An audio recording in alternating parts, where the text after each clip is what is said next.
What's up, y'all, and welcome back to the Morning Vibe. Happy Monday morning to each and every one of you. Let's hit that intro music so we can get started. We got a lot to talk about from the weekend. I hope each and every one of you had a fantastic weekend, whether you spent it with family, whether you went to a sporting event, a cookout, whether you went shopping. We don't care. We just hope you had a good time while you were doing it. I know we had a great weekend here. Unfortunately, Sarah was out of town this weekend, but it was cool because I got to spend some time with my dad out on the boat. And man, that was we don't get to do that very often. My dad's a truck driver, so we don't get to spend a lot of time together, just him and I.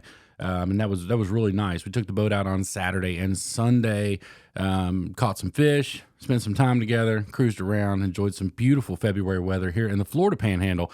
And it was just an all-around great weekend. So thankful for that. Ready for Mama to get home, y'all. I'm ready for the PYT to get back to the house because I was gone for 7 straight days. I got home for one night. Sarah was there. And then Sarah turned around and left, and she's been gone for almost 7 days. I think she's been gone 6 days. But thank goodness she's coming home soon. I think they're going to start home today, and I think they're shooting a video for her channel.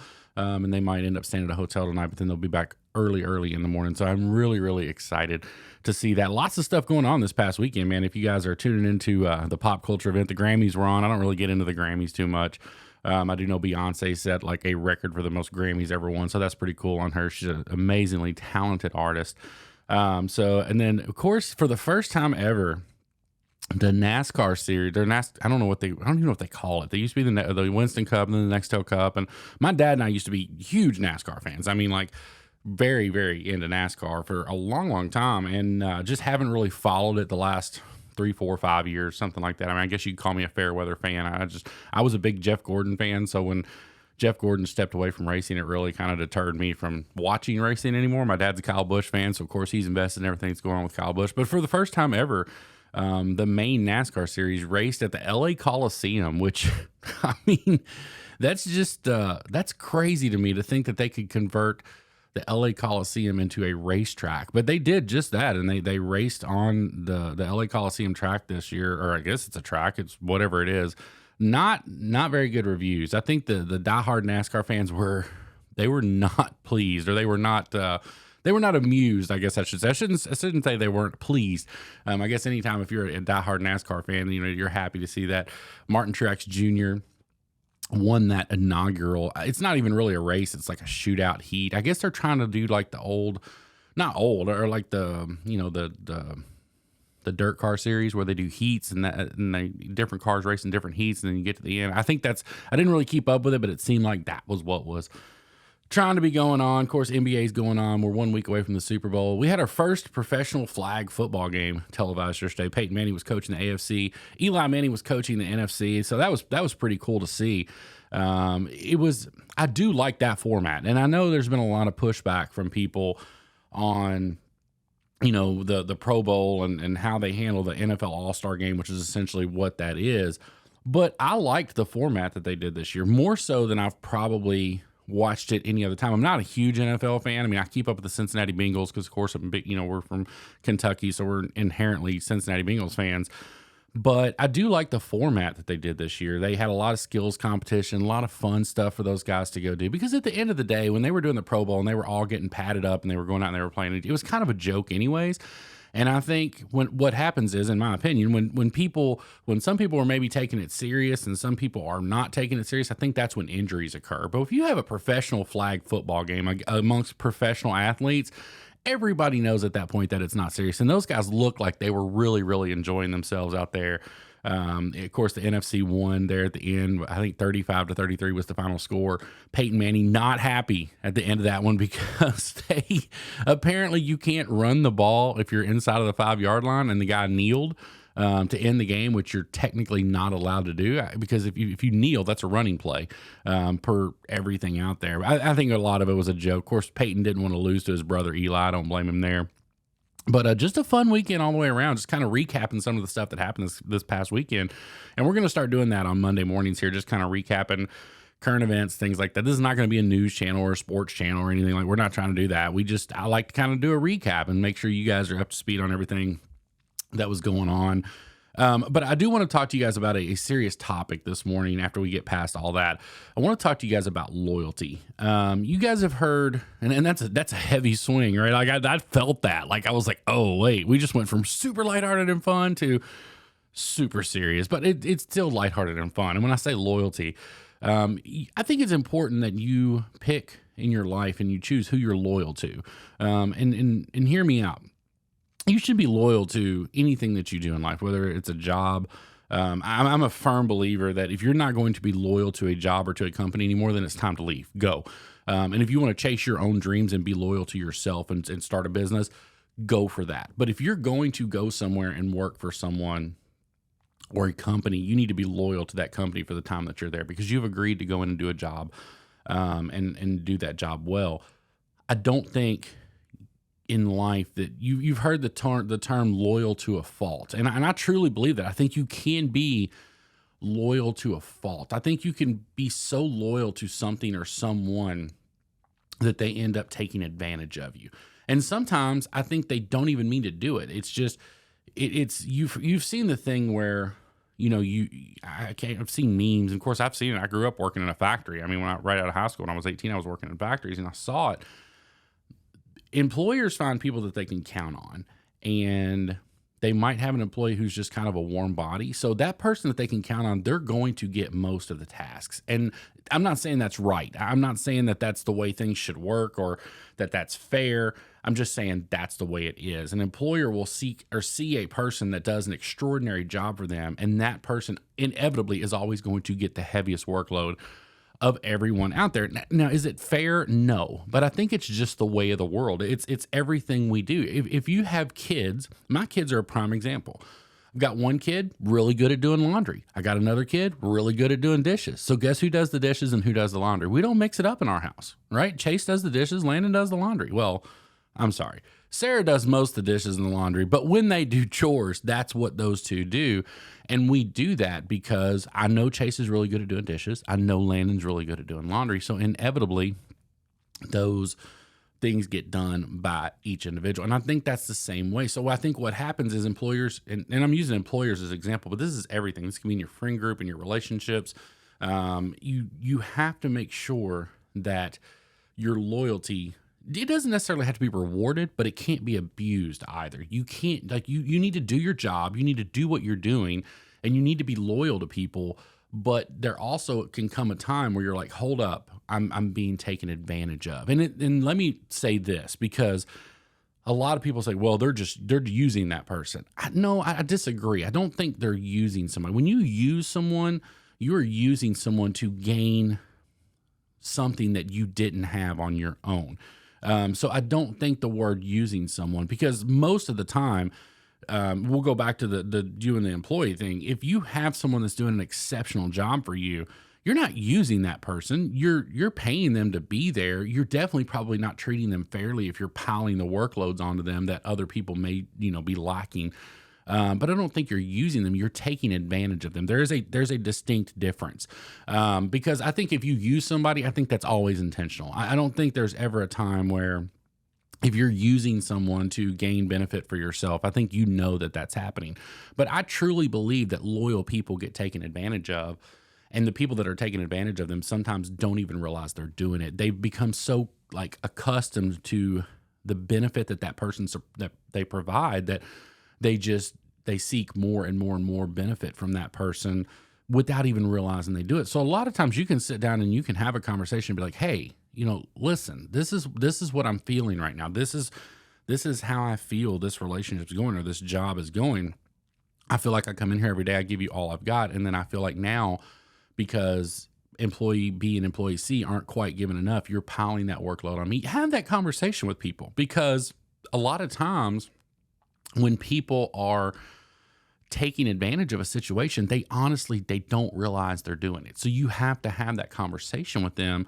And that's through anything in life. It's if you're a college student and you got a lab partner or you're doing a project and there's somebody not pulling their weight, so many times somebody else in the group picks up that slack and it goes unnoticed. And at that point, Either that person is intentionally doing that or they're unintentionally doing that, but they need to be made aware that it's happening. Don't be loyal to a fault. Loyalty is one of the, I think, most important character traits. If that is loyalty a character trait, y'all comment down below and tell me if loyalty is a character trait. I would think it is, but I'm not. Like I said, I'm not like one of these guys that's like, I know I'm the end all be all. This is what's happening, and there you go. But I do feel like that loyalty is a character trait, and I think it's a character trait that is probably one of the most important character traits in the world. Like I could count on, a couple hands the people that I know without a shadow of a doubt are loyal to me. And like Sarah, 100% loyal. I know that there's nothing I can't go to her with, trust her with, count on her for. But I don't take advantage of that. Like I don't want, and Sarah's my wife. We've been married for 20 years, but I still don't take for granted her loyalty to me. And when I say loyal, I don't just mean like she doesn't cheat, she doesn't do. I'm talking about all the little things. That stuff's a given, right? That's not what I'm talking about when I say loyal. I'm talking about I can go to Sarah tomorrow with the craziest idea I've ever had in my life as a content creator, and she will never bat an eye. She will look at me 100%. She's like, what do we need to make this happen? Now, the best thing about Sarah, and the reason Sarah is such a great wife, for starters, she's an amazing wife, but what so many of you guys don't understand is, or not that you don't understand, that maybe I don't express enough, Sarah is the most amazing business partner that a person could ever ask for. And here's why. Sarah is not afraid to tell me if I have a bad idea. Like straight up, she'll tell me. Now, most of the time, she doesn't just come at me and be like, that's a terrible idea. That sucks. Don't do that. That's the dumbest thing you've ever said. What Sarah is great at doing is Sarah will point out the negatives or the downfalls in that plan. Now, we've had plenty of times where I've come to her with an idea. She didn't like it at first, and she starts telling me about what her opinion is on the downfalls of that plan, and we work through those. And she's like, oh, okay, well, if you've got a plan for A, B, and C, then yeah, I think that could work. And that's Sarah comes into every situation with the attitude of she's going to tell me how it is, which I adamantly appreciate. I truly do. I'm not one of those people that if you tell me something that I don't want to hear, or you don't like an idea, or you critique something I've done, I'm never going to be that person that gets upset or mad. I'm not. Like, I take all criticisms just as that. It's a way for me to grow. Now, if you get on the channel and you're like, you suck, you're ugly, you're a hater, I don't care what you have to say. I don't. That's not critiquing me. That's just criticizing. There's a big difference. That's a topic for another day. But Sarah is so good at pointing out the flaws of a plan. And then, at that point we decide together, are those flaws worth overcoming? Are they able to be overcame? I mean, because sometimes they're not. There's been times where I've had an idea and she's like pointed this out. I'm like, yeah, you're right. That's too much. Like we can't do that. That's going to be way too much to try to take that on, to try to do that. And we move on. We move on to the next thing. And I'll do the same thing for her. But Sarah's loyalty as a wife, as a business partner, as a friend. Sarah's my best friend in this whole world. She always has been. There's nothing I can't tell her. I always go to her with my problems first and foremost. And if you guys watch the podcast, the very first podcast I did with Vitamin D, we talked about men not sharing a lot of times if they've got something going on in their life. And I 100% feel comfortable doing that with Sarah. I always have. And I think that's why we have such an amazing relationship together, is because if something's going on in my life, or if I'm feeling some kind of way, Sarah's the first person I go tell. I don't try to keep that bottled up. I let her know immediately how I'm feeling. And 99% of the time, it has nothing to do with her, whether it's other relationships going on in my life, like business relationships or friendships. I will always go to her first. And I will tell you this. This is the great thing about her, and this is the type of support you need in your life. And I will tell you guys, I'm not going to get too much into this because Damaris and I have got a podcast coming out together where we're going to really dive into the support system that you need if you're trying to chase your dreams. Essentially, whether you're starting a business, whether you're being a content creator, professional athlete, whatever you're doing, we're going to sit down and we're going to talk about the support system that's required to to chase those dreams, because it's so important. If you have other people in your life, it's vitally important. So I'm not going to get too into that right now, but it falls right back to the people that are loyal to you and that are also loyal to your dreams. But in turn, you have to reciprocate that. I have to be able to do those exact same things for Sarah in our life, because if I don't, then I become a taker. I'm constantly pulling energy from her, and I'm never putting any energy back into the relationship. And then at that point, I'm taking advantage of her loyalty. It's a two-way street. You know, you can be taken advantage of, and you can take advantage of other people. And again, it's very easy to do. So many people step back and they're like, I would never do that. I would never take advantage of someone that's loyal to me. Yeah, but would you though? Like you sometimes you have to step back and you have to realize that you're not even doing it. Like you get a phone call or a text at 2 a.m. and you're like, I'll answer that in the morning. But every time you text that person, they respond to you immediately. You're kind of taking advantage of that friendship. You have to be there for them if they're there for you. That's the part of the circle of life, so to speak, or circle of friendship, maybe we should say. You've got to be loyal to your friends, your true friends, and don't be taken advantage of either, though, because that's the thing. I've seen it so many times. I've had it happen to me. I'm not going to lie to you guys. I mean, I feel like I'm a pretty good person. And I think if you talk to anybody, the one thing they would say about me is there's nothing that I won't do for people. If you need me to go, haul your couch across town, I'll do it. There was a person in Pensacola right after we moved here, and it was like I barely even knew him, and he put a post on Facebook. I knew him a little bit, and he was like, "Hey man, I need somebody to come get this couch out of the living room." And I'm like, okay. I mean, he was like a mile away from me, so I hit him up on Facebook and I went to help him move his couch. And that's not me bragging. That's how I am. I will do anything for anybody at any time. But I'm also very quick to draw the line if I feel like I'm being taken advantage of, or my loyalty is being taken advantage of because it's not being reciprocated when there's a need. And I don't mean that to say, every time you do something for somebody, they have to do something for you. That's not, if you're reading that into this, that's not what I'm saying. That is not at all what the conversation we're having. All I'm saying is you can't continually do for other people, and then the minute you need something from them, they turn their back on you, or they're not there for you in that time. You have got to make sure that the people around you are as loyal to you as you are to them. It's vitally important, because if they're not, it's going to rear its head at some point, and you're going to end up on the hurt end, or you're going to end up hurting somebody if that's you doing that, because you need to make sure that you're there for people when they need help, and it's not a physical thing. It's not, sometimes you just check on your friends, right? Like I've got my 3 best friends are in Kentucky, and I don't get to talk to them near as much as I used to. And a lot of that's my fault, because I'm completely busy. Like I really am. Like I'm tirelessly busy most of the time. And I don't get to have the conversations with my buddies, Jerry, Mike, and Caleb. You guys have seen them on the other channel before. But they're my best friends in the whole world. And there's nothing I wouldn't do for them. They could call me right now and say, I need you to come up here. I need something. And I would find a way to make it happen. But in turn, so would they. Like I could pick up the phone right now. I could call any of the 3 of those guys, and I could be like, hey, I'm in a bad spot and I need help. They're either going to talk to me if I need talking to, or if I need them to be there, I guarantee you they would find a way to be there. And that's just the relationship we have. And I know that. And those are my 3 most trusted friends in the whole world, as far as that goes. Now, I don't get to talk to them as much as I used to, and I don't see them because we moved to Florida and they're all still in Kentucky.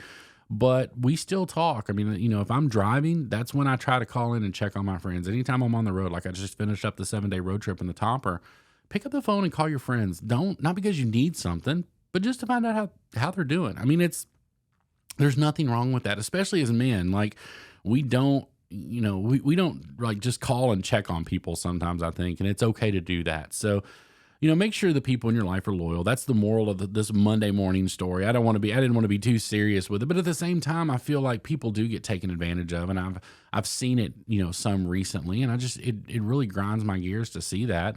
And I truly hope that the people in your life are as loyal to you as you are to them. I think that's super, super important. So guys, I hope you guys have a amazing week. Make sure if you're not subscribed here at the Morning Vibe, you do that. We got the rest of the podcast coming out with Vitamin D TV, probably over the next couple days. I don't know how that'll break down, whether it'll be 2 or 3 days, but we had a great conversation with Vitamin D TV, Damaris from that channel. We've been posting the main podcast stuff over on the main channel on Saturday mornings, like we sit down with other creators, and we're going to continue to put those out on Saturday mornings if we sit down with a big creator like Damaris. I've got a couple coming up that I'm really excited about. I don't want to spill the beans, but then what we're going to do, we're going to put the first, I said 15 to 30 minutes. It just depends on how the conversation goes, because I don't break the conversations. I just find a good stopping point. Then we're going to move the rest of that podcast over here to the Morning Vibe, and we're going to break that up into sections. I get that it's hard to sit down and listen to a full hour-long podcast on YouTube, so we're going to break those down into a little bit smaller sections on the main channel, and then we're going to put the rest of those over here on the Morning Vibe that you guys, I promise you, we're trying very, very hard to upload every day, Monday through Friday, 8 a.m. Central Time. That's our goal. That's our goal for the first quarter of this year, is get to a point where I'm uploading every single day. And we're gonna, and it's something that somebody suggested, and I'm about ready to sign off. I don't want to make this too long, but we are going to have the PYT doing some podcasts on her own or with other people. I think that's, a lot of people have asked for that. It doesn't have to just be me over here on the Morning Vibe. It can be anybody. If you want to come sit down and do a podcast with us, hit me up. I'd love to have you sit down and talk to you. If you got something interesting to say, we'd love to sit down and talk to you. Guys, that's all I got for you today. I truly hope each and every one of you have a blessed week. And as always, make sure you find a way to make somebody smile. It just might change the world.